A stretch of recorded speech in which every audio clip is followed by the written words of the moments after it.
The risk with Centamin is it's got one mine. It's got one stellar mine. It's called the Sakari mine in Egypt, and it's got an 19-year life on the thing, and it's ramping up in full production at the moment. And underground mining looks very good. It's a low-cost mine, but the problem with the thing is the political risk.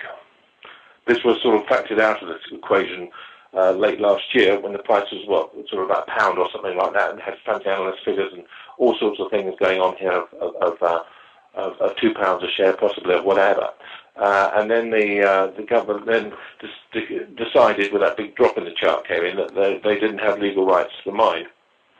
And followed that was the problems with fuel supply, problems with exporting the gold from the country, not having the right documentation, and all that took the price right the way down. And each one of these points has been addressed other than the rights to the mine, and that's going to be addressed on the 6th of February on an appeal court. What had actually, in between times, this has come up with some stellar figures, and actually is the largest gold mine in Africa now. So it's actually put itself on the map, and if the Egyptian regime wants to have IMF money, in my view, it can't be seen to be tampering with what is a landmark mine. With all that in mind, I would think that it would be swiftly dealt with, and paperwork would be addressed, and the whole thing would be back to what, in inverted commas, would be a normal, and would see the share price go up. Because if Egypt want to participate in international finance, and they seemingly want to, then they can't be seen to be tampering with this landmark mine.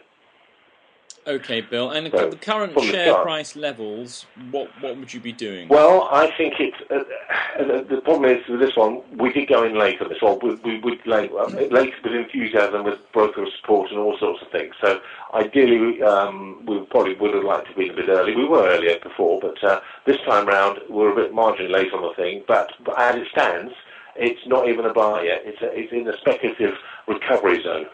Right. When would it become a buy? When would it become a buy? Well, when does it become a buy? Well, I would think nearer the 60 level, and it's now up another 12% today, making a grand rise this year of about 46.5%.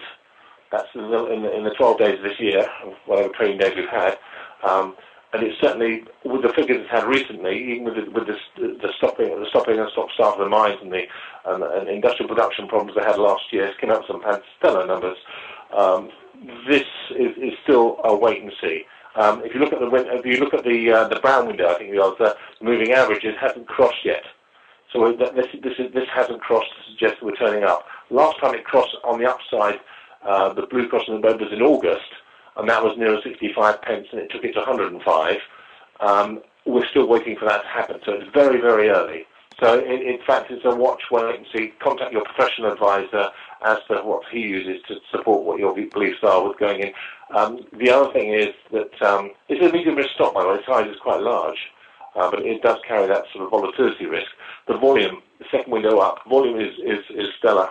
Huge amounts of money going into the company at the moment. At the moment, it's looking good for recovery, but it's no more than a recovery play at the moment, waiting to see further price action to support what's going on. And as I say, the landmark day will be the 6th of February when the court ruling comes in, and even then it might be delayed. There's no guarantee what's going to happen, so there's this sort of cloud over hanging it. But I think what it might do is start discounting the result before it gets there, in which case it's got further to go. But I would certainly wait for your signal system to support your move in.